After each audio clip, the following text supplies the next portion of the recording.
Hola, buenos días. Hoy nos abrió las puertas de su casa el arquitecto Guillermo Gonzalo. ¿Cómo estás, Guillermo? Bastante bien.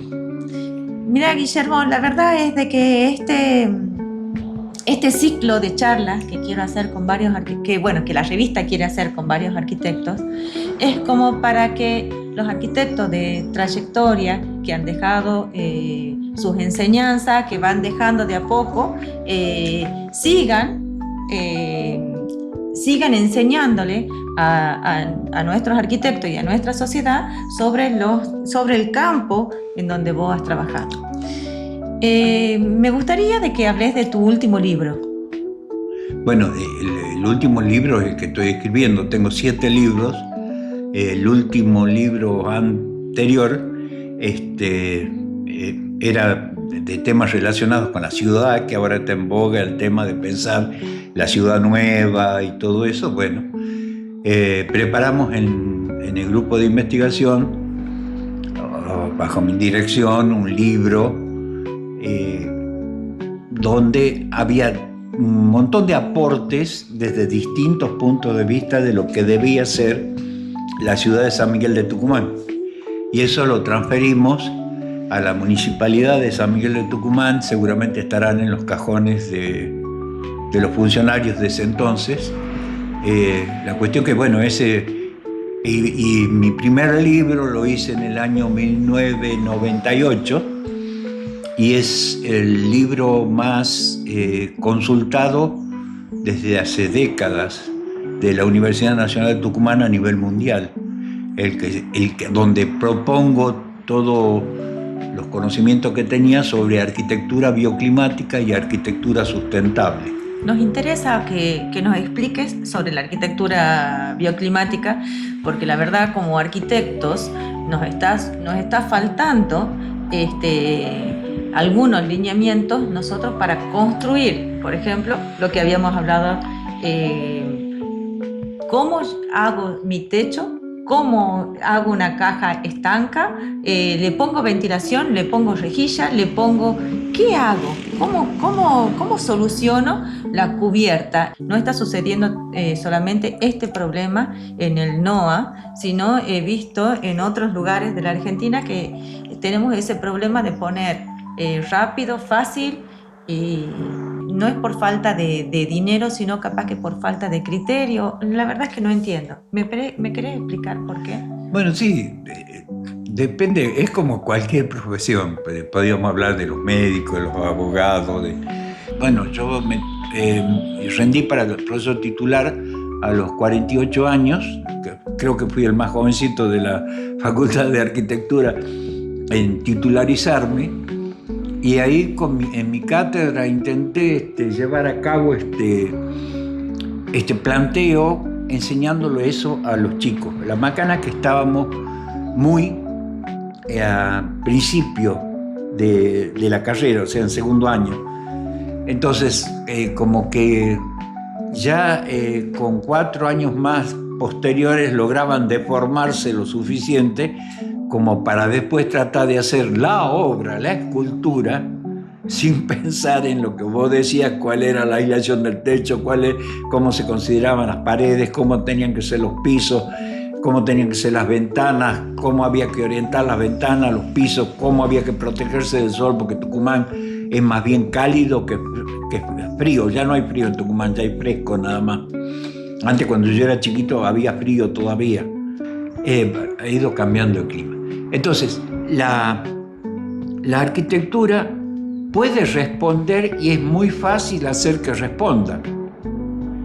Pero, de nuevo, tomando el ejemplo de los abogados, los médicos, el problema es si quieren hacerlo, si les interesa hacerlo. ¿Qué sería lo correcto si vos tendrías que diseñar una casa en nuestro NOA?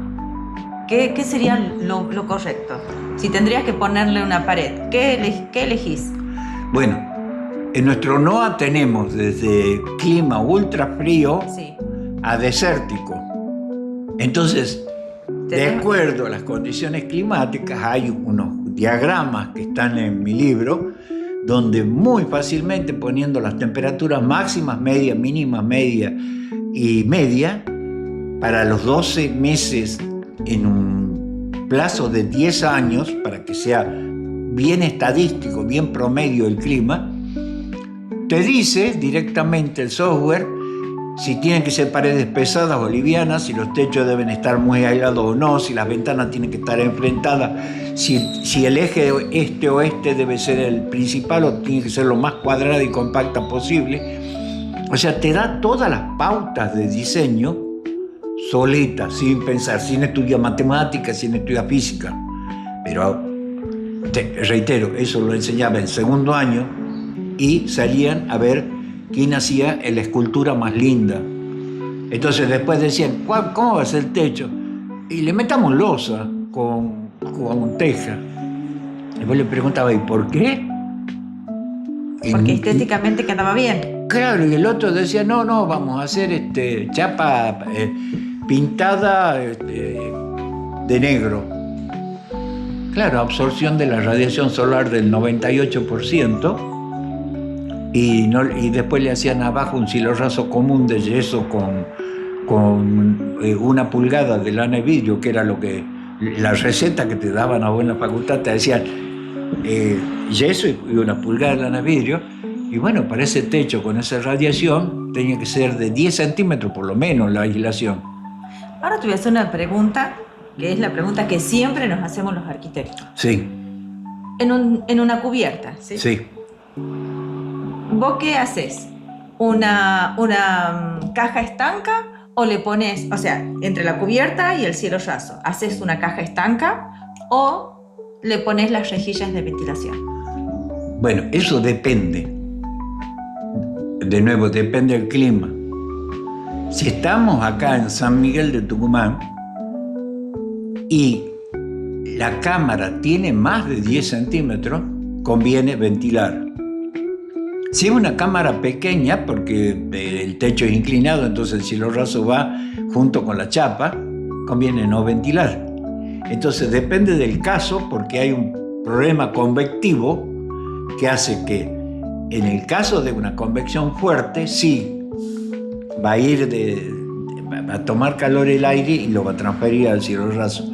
Pero si no conviene mantenerlo lo más estanca posible para que el aire se comporte como un medio también. El aire algo hace para aislar.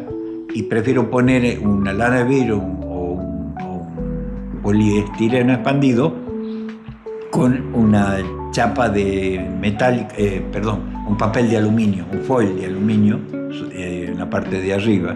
Sobre todo también para la condensación de invierno, eso es importante. Entonces, vos les dirías a los arquitectos que si la cámara supera los 10 centímetros, tiene que ser... Claro. Se le aconseja. No me gusta la receta porque eso es porque Tucumán no tiene viento. Sí. Ahora, si tenés un lugar con viento es distinto. Si tenés un lugar donde está con frío, si estamos en Neuquén, tenés que tener lo más estanco posible todo. ¿En Neuquén también? Claro, todo, digamos, de paralelo 38 para abajo, más bien que tenés que tener todo preparado para el frío, porque lo que vas a tener ahí son 6 meses, de los cuales 2 meses hace muchísimo frío, no un poco, y donde tenés 6 horas o menos de radiación por día. O sea que todo el día la casa está perdiendo, o el negocio, o lo que sea, el hospital, la obra que sea, está perdiendo calor y no ganando calor como acá en Tucumán, que ahí en verano tenés, 14 horas de día y con un sol. Si tendrías que poner un aislante. Sí. Tenés varios: celulosa, lana de vidrio, poliestireno expandido. El foil es que hace el foil con las dos membranas, con las 2 capas de aluminio. ¿Qué pondrías? ¿Pondrías al nivel chapa y al nivel cielo raso? ¿Pondrías 2? No es necesario tampoco gastar de más.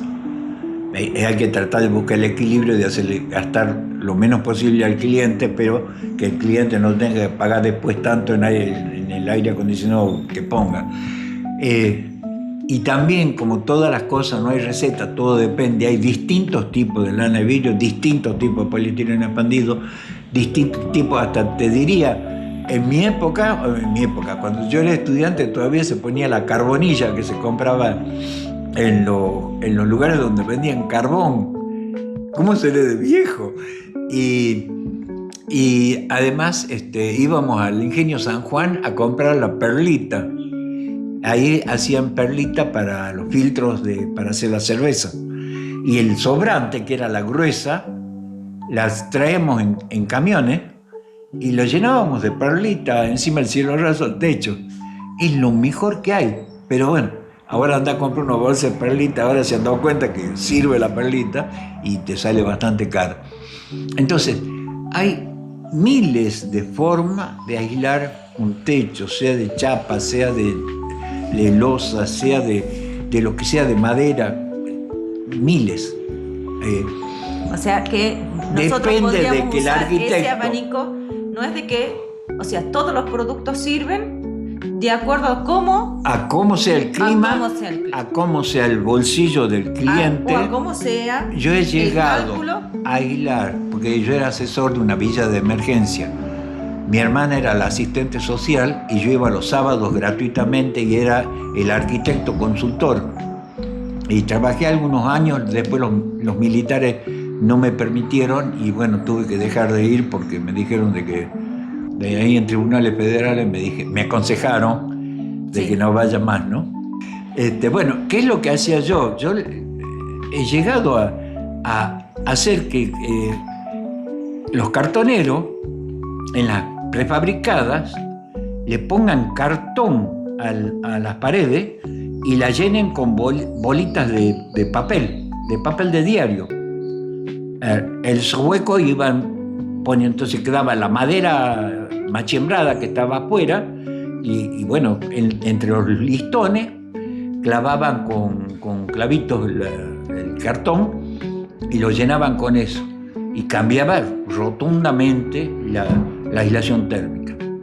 O sea, que hay toda una lista de soluciones para distintos tipos de casos.